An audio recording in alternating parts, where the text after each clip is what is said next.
From the University of Tulsa, this is Sacred and Profane Love, a podcast that explores how literature, philosophy, and theology can help us think more deeply about love, happiness, and meaning in human life. I am Jennifer Frey, Dean of the Honors College at TU, and your host.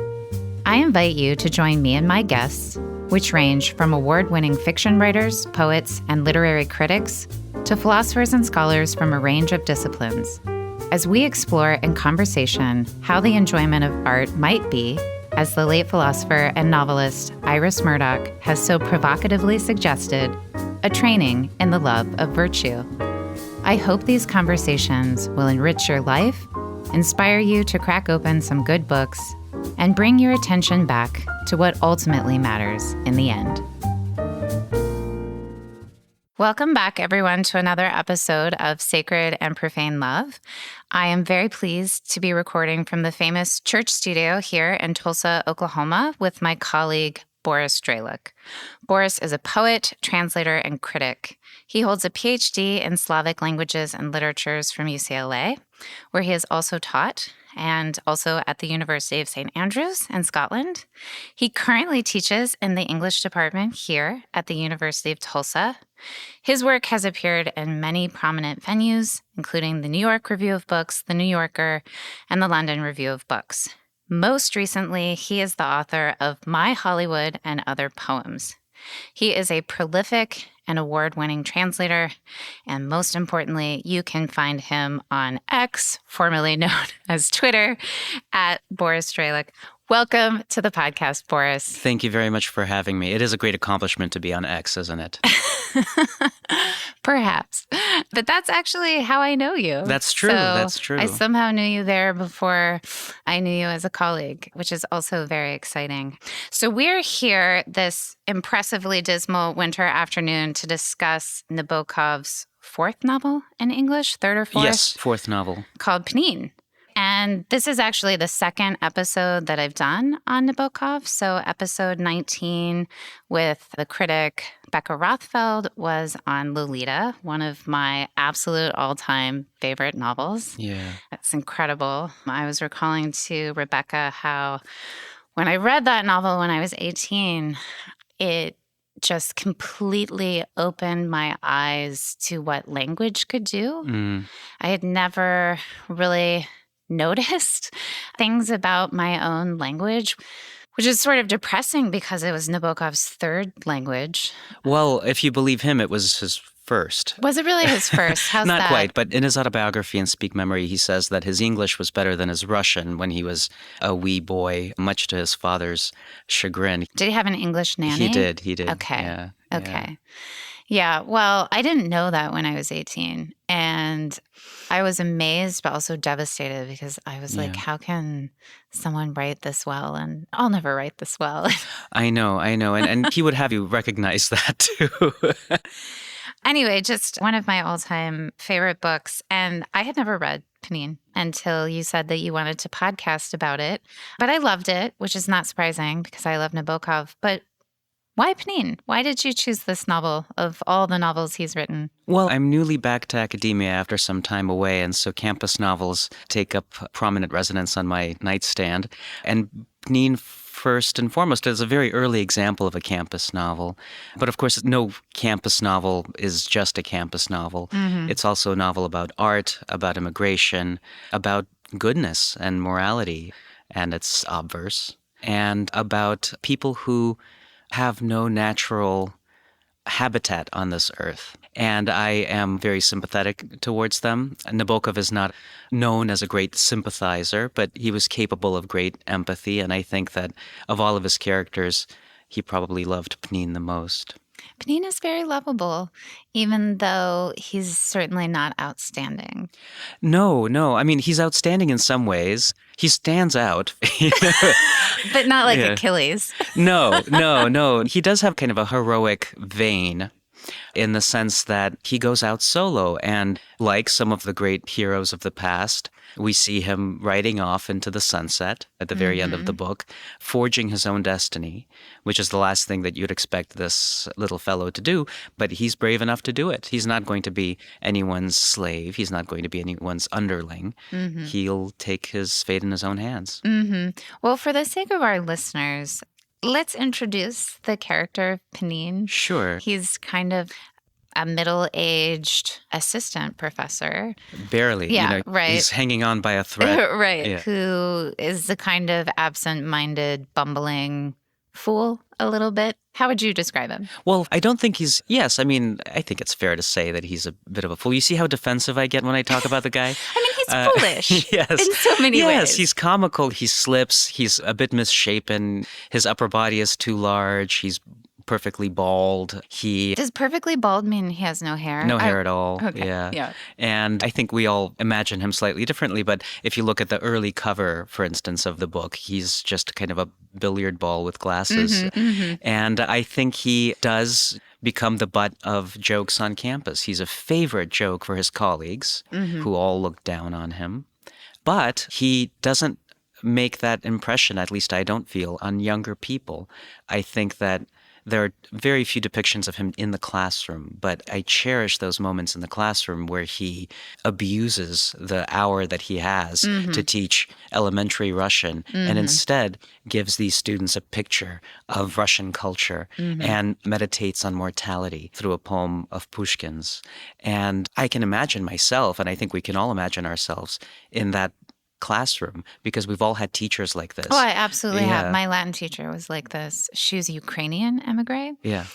And I mean, I loved her. I learned hardly any Latin from her, which is fine. But she would just regale us with stories of the communist regime and just like how horrible it was. And she would tell us, you don't understand how lucky. I mean, just... Yes. Well, so I've actually... it was a moral education that you received. Yes.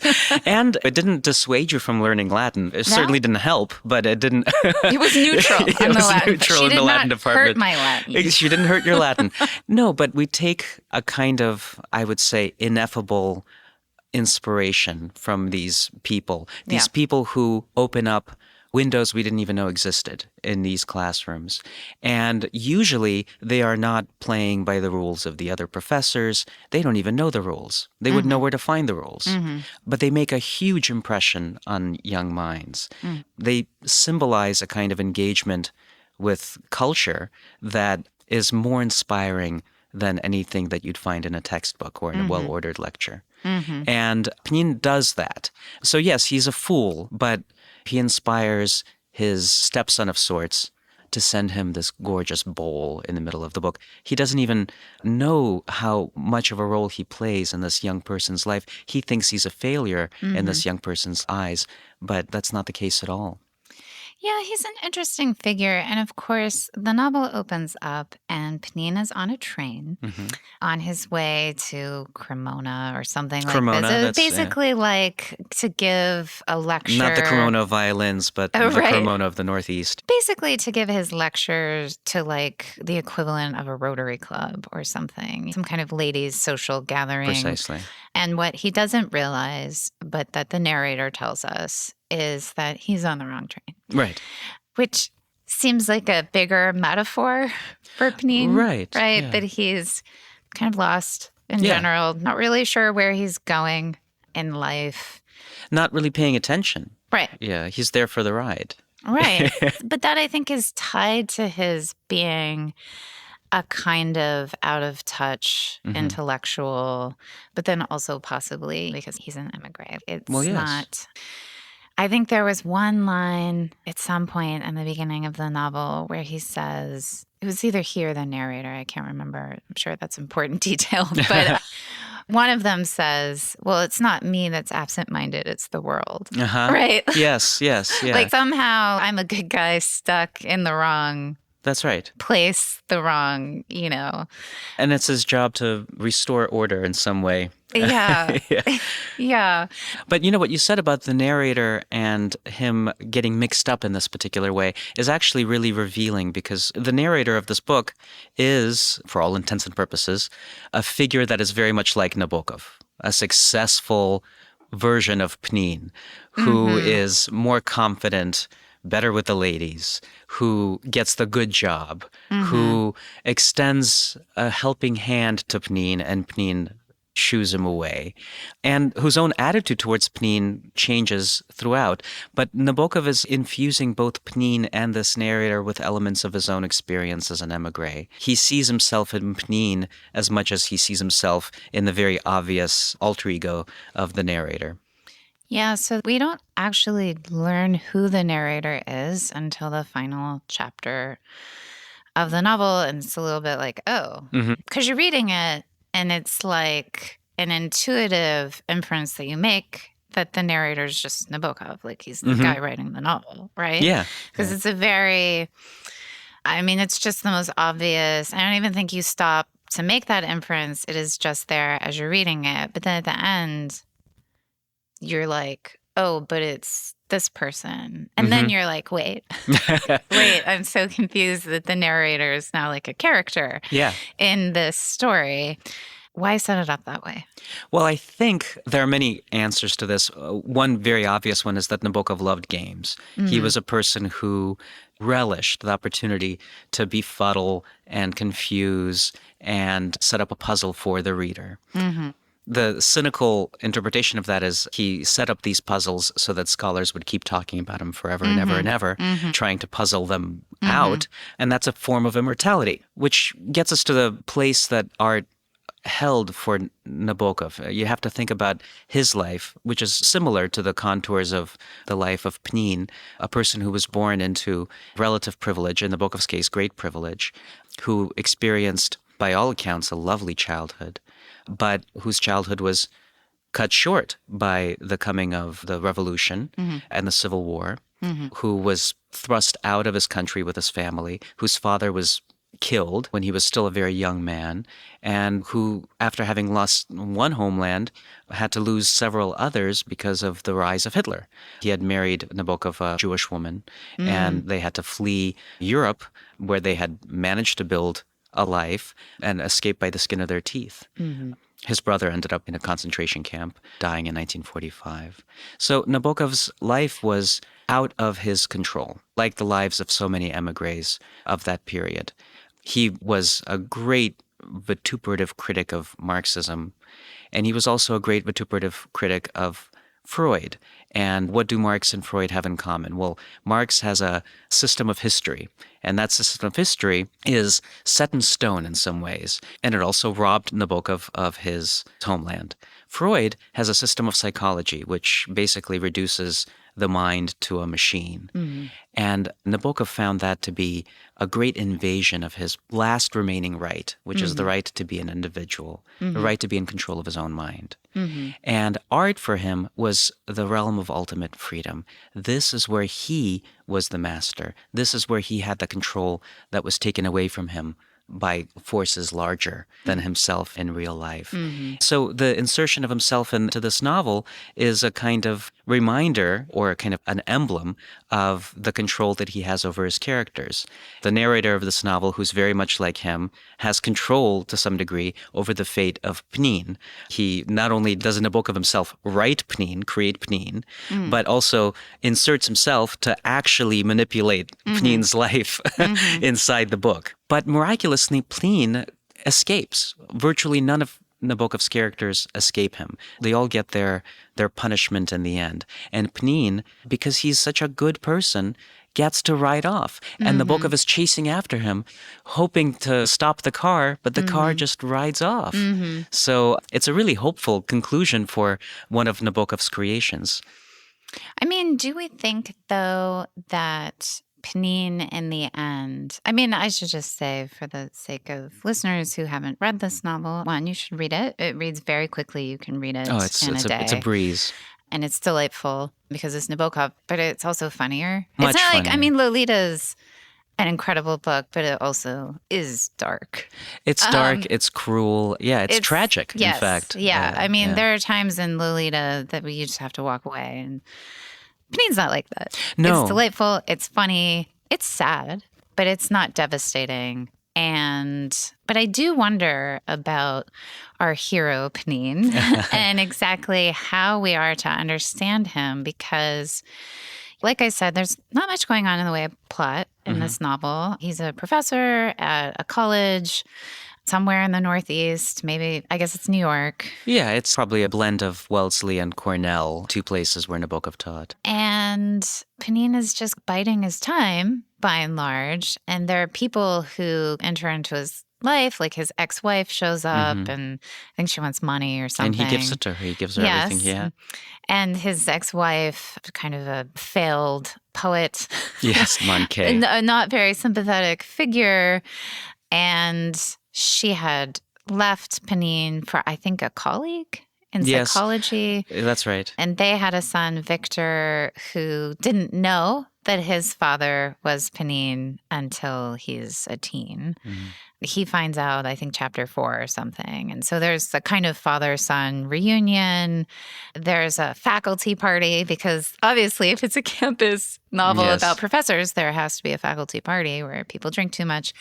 And then Pnin is informed by one of his colleagues in German. I can't remember his name. What was his name? His protector. I forget the fellow's name. Yeah, he's got a protector at this university. He's looking out for him because Pnin is basically useless in terms of, from the perspective of administration, he would be considered useless. That's for certain.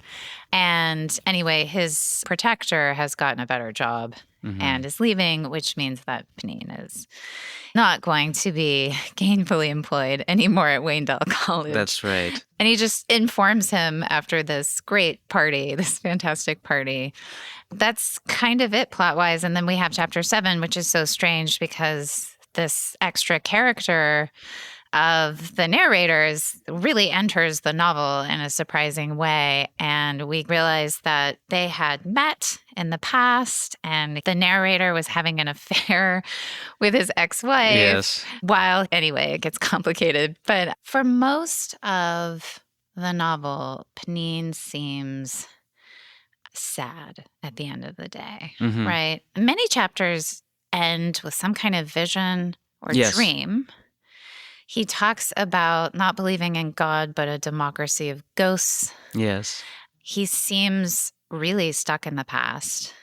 Yes, because the past is both a happy and a tragic one for him, and it's cut off in a way that, well, it's cut off for all of us, of course, but with an exclamation mark for most exiles. And there again, there are parallels with Nabokov's life. Nabokov, in a number of his English language works, writes about directly and indirectly the Hitler War, as it's called here, and its consequences. And one of the strongest members of this democracy of ghosts in this book is the ghost of an old girlfriend of Pnin's, whose name in Russian, her surname is Belichkin, which means, or is related to the word for squirrel, Belichka. And squirrels are all over this book. They are. Yeah. And Pnin is often described as a squirrel. Yeah. And Pnin rescues one squirrel from thirst. Another squirrel is found eating a peach stone, which solves a riddle that he remembers from childhood in one of his visions, which is a squirrel holding an object on a painted screen, and he doesn't know what that object is. It turns out that here's a real living squirrel solving the puzzle for you. It's a peach stone. So there's also the postcard. There's also the postcard that he sends to Victor of a gray squirrel. Of a gray squirrel. So the presence of the squirrel is a guardian angel in the book. It comes at important moments, the squirrel, and makes something slightly less dreadful happen where dreadful things are about to happen. So it doesn't necessarily save him outright, but it redirects him just enough to keep him from slipping on the ice or get him out of danger, out of harm's way, and give him some sense of resolution. So That is part of Nabokov's, I think, spiritual vision. I think that those are authentically things he would have liked to believe, that there was a democracy of ghosts. But it was certainly something he could create in his novels. He could create a benevolent subtext, some world of positivity that lingers just outside of the text itself and makes itself apparent and not too apparent at key moments. And a number of his short stories and his novels feature this kind of pattern that only becomes evident occasionally. And it suggests that there is something else, that there's something out there looking out for us, even if we don't always see it. Sometimes it's a negative haunting, sometimes it's a frightening haunting, but something is determining the shape of this world that we just don't see. Yeah, I mean, when he finally gets to the Rotary Club to give his lecture, Yes.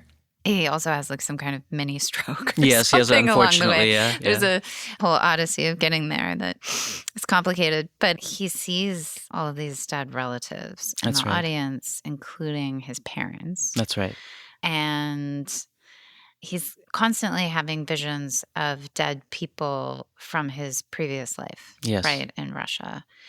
And something that I couldn't quite piece together is what really is his relationship with his own memories.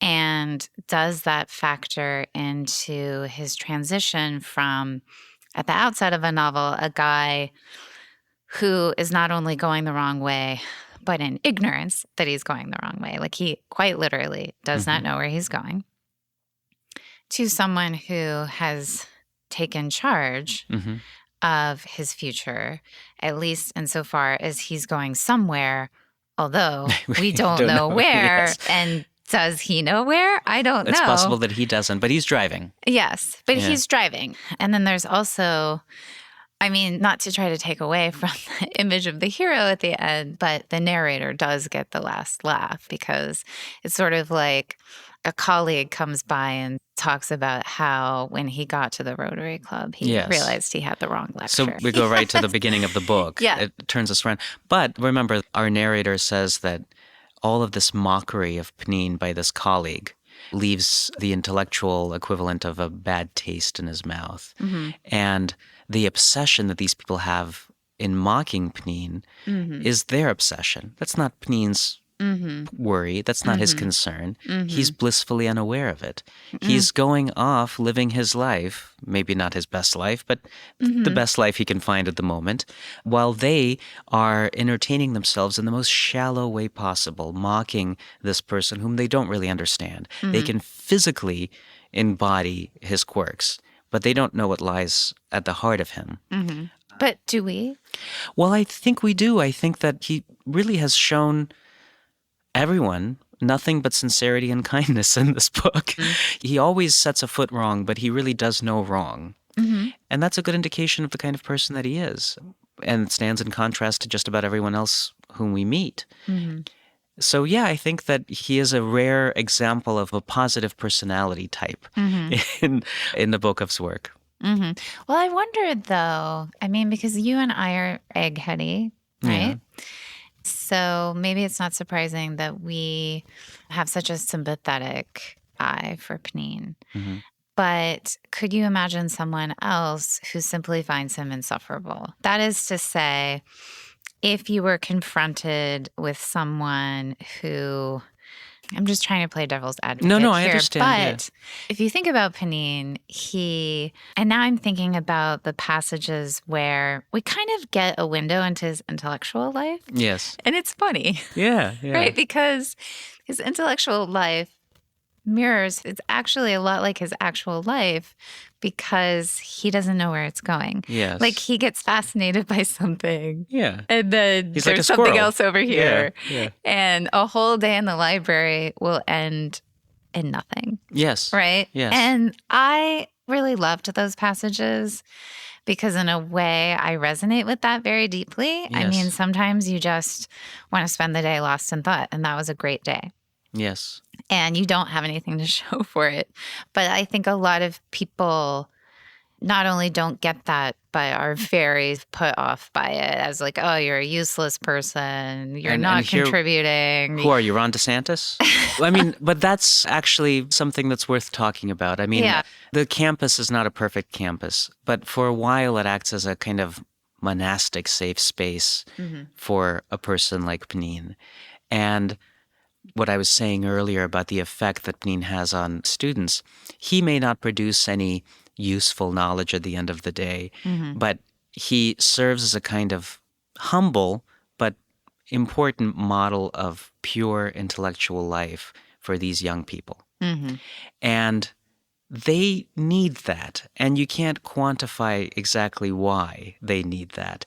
But their lives, I feel, will be richer for having seen this man in action. And the university and a college campus, a liberal arts college campus, this is why it's so very difficult to defend it to people who look at Pnin and find him insufferable. It is a place for Pnins, among others. It's also a place for the chair of French who doesn't speak French, this other administrator.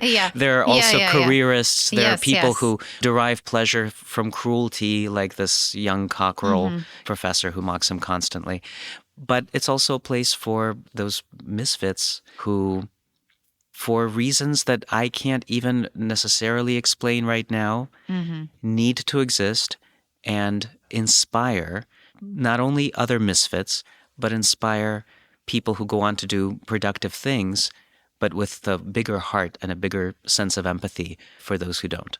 Yeah, well, it's interesting because he's fired in the end, right? He's let go because he's useless, and it's discovered, right? Yeah. And he's replaced, and we see him driving off, and we don't know where he's going. And one wonders if he is leaving the university in a bigger sense, right? And I mean, back to your point about the university being a place for Pnins, I mean, I think it's not anymore, is the thing, because the university has, by and large, been turned into a kind of business where you do have to be productive, and you will be held accountable to that every year in your annual report. And we want to know what you're producing. Right? Yeah. And it's not enough to just say, well, I inspired students. That's not enough anymore. And it does take away from the monastic character of the university, for sure. Most people, I think, would say that that's good. I'm not among those people, but I guess my question is Nabokov trying to say something about the university, about the professor?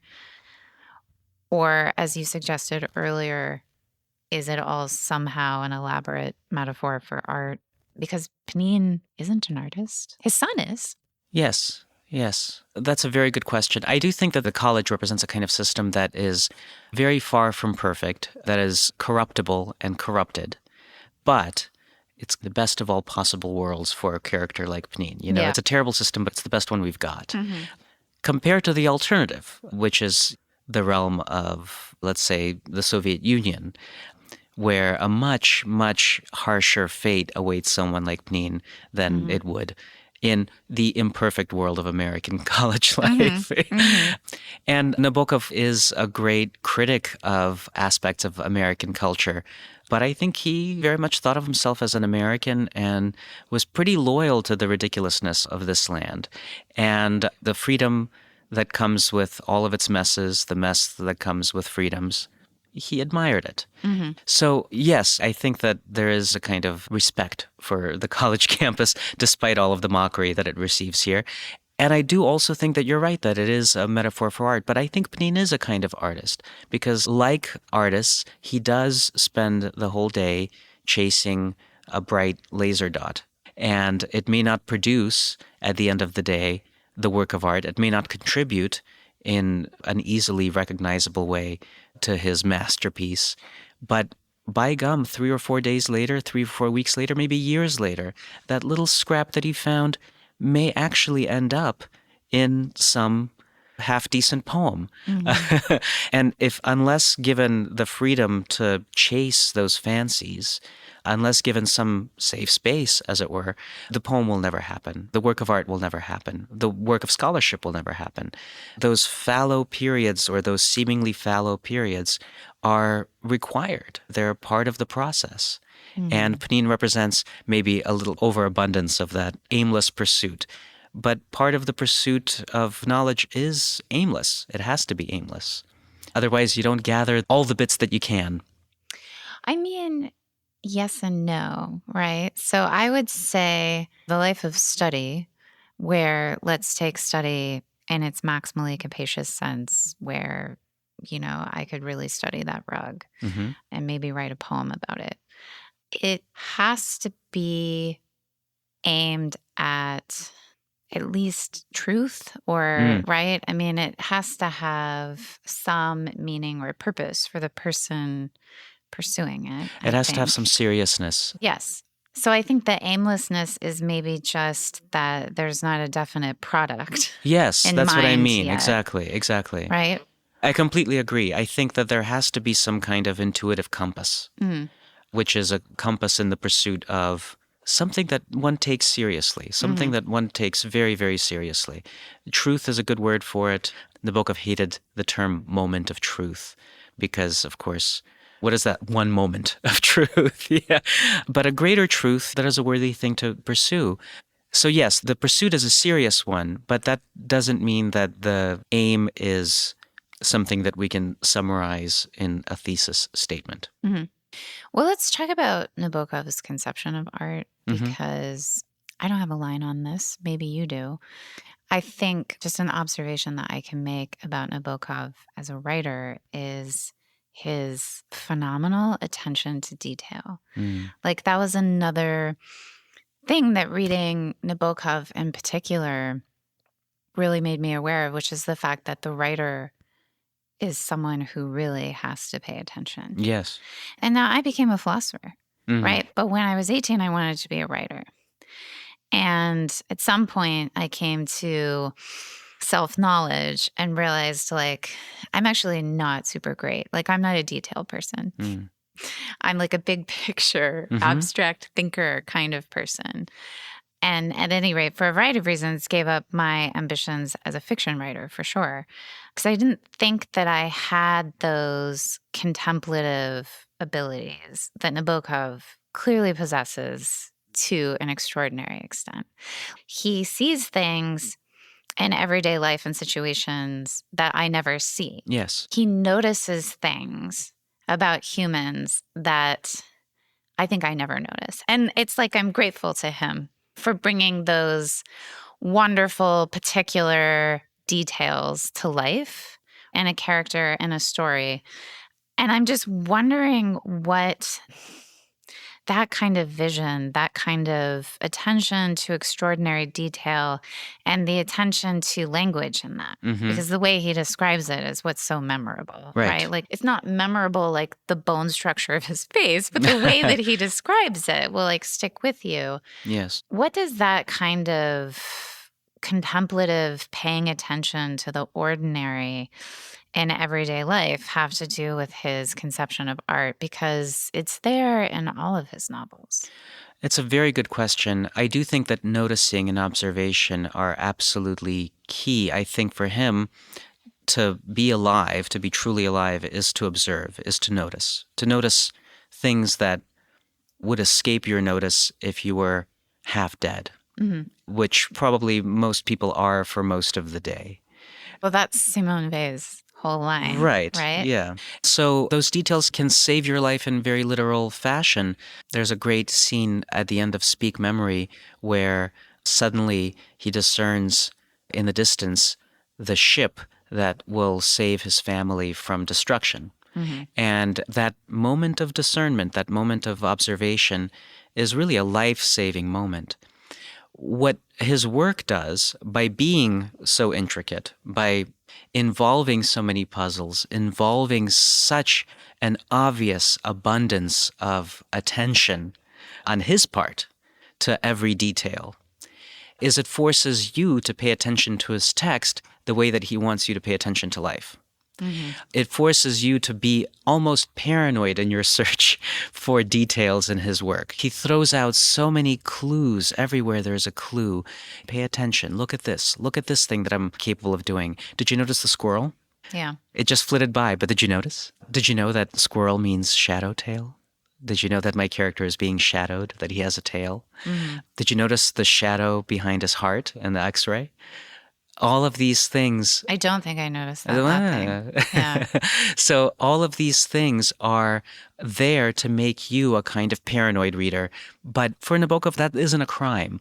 To be a close reader of a text is also to be a close reader of the world.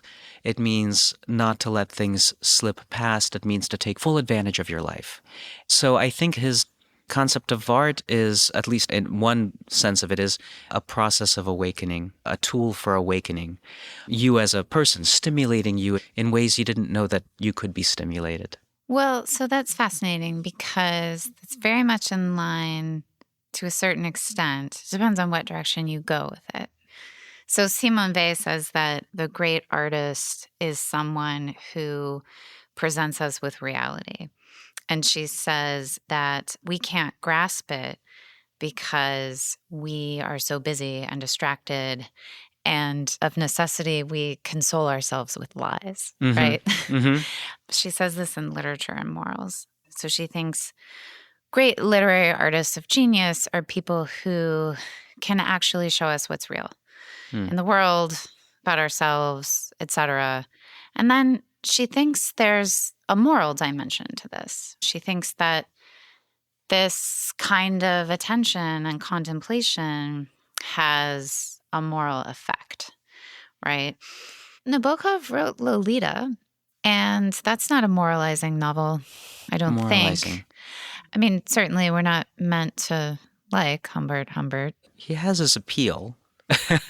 He's a great user of the language, as you say. Well, it's easy to get seduced by Lolita just as a work of art. It's easy to be seduced by the language and to forget what you're reading about, in a sense. And I think that is part of the lesson is, can you remember what you're reading about?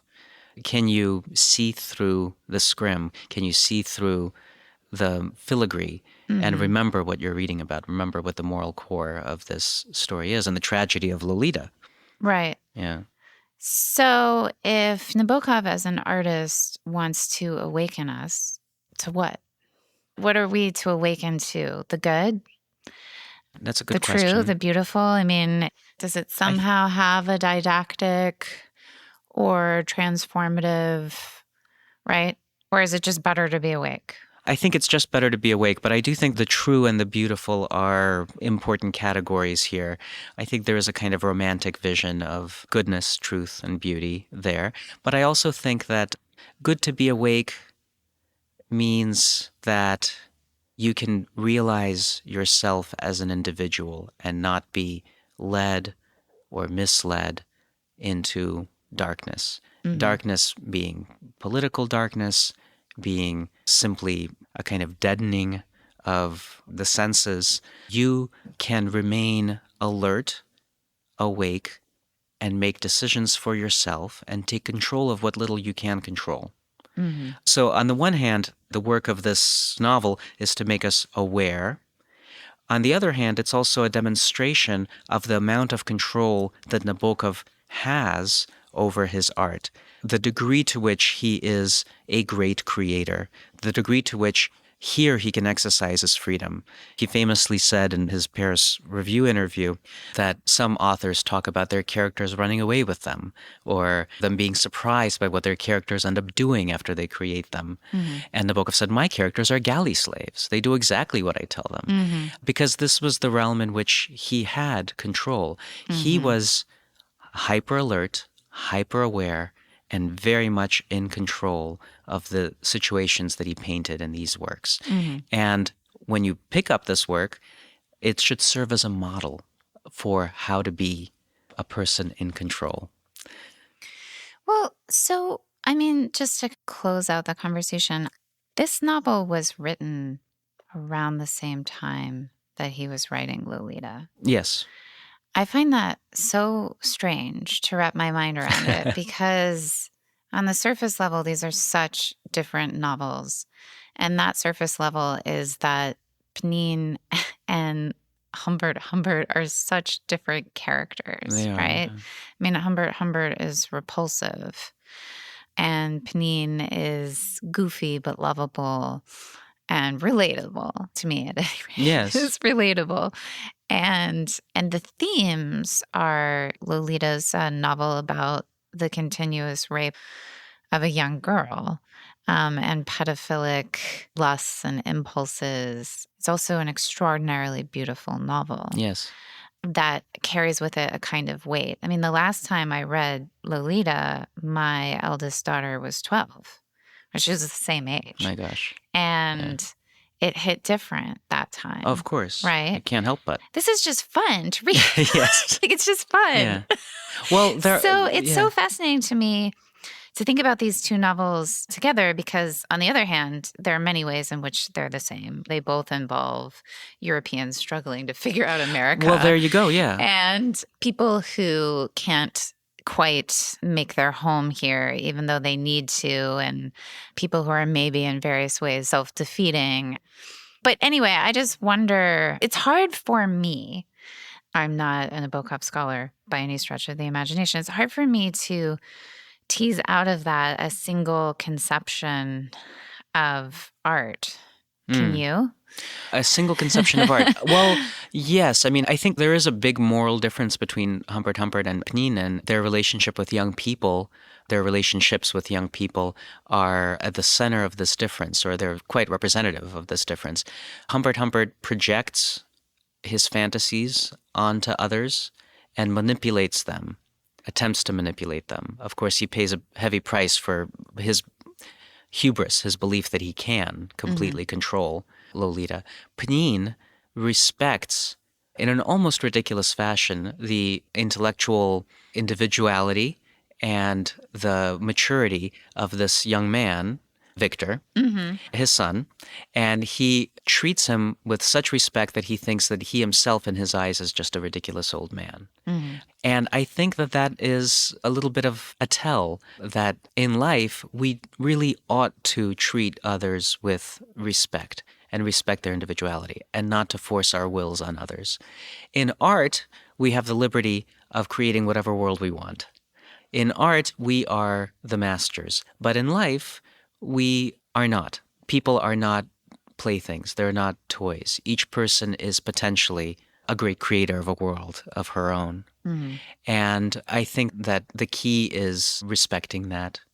So that would be the moral takeaway. But in terms of art, both works are worlds unto themselves, and they kind of interlock in some ways. There are so many similarities and overlaps in the biographies of Humbert and Nabokov himself and Pnin. Yes. They're all concerned with the fate of men who have seen great changes in their lives over which they had no control, have experienced losses, the losses of love early in their lives, and who find different ways of coping with those losses.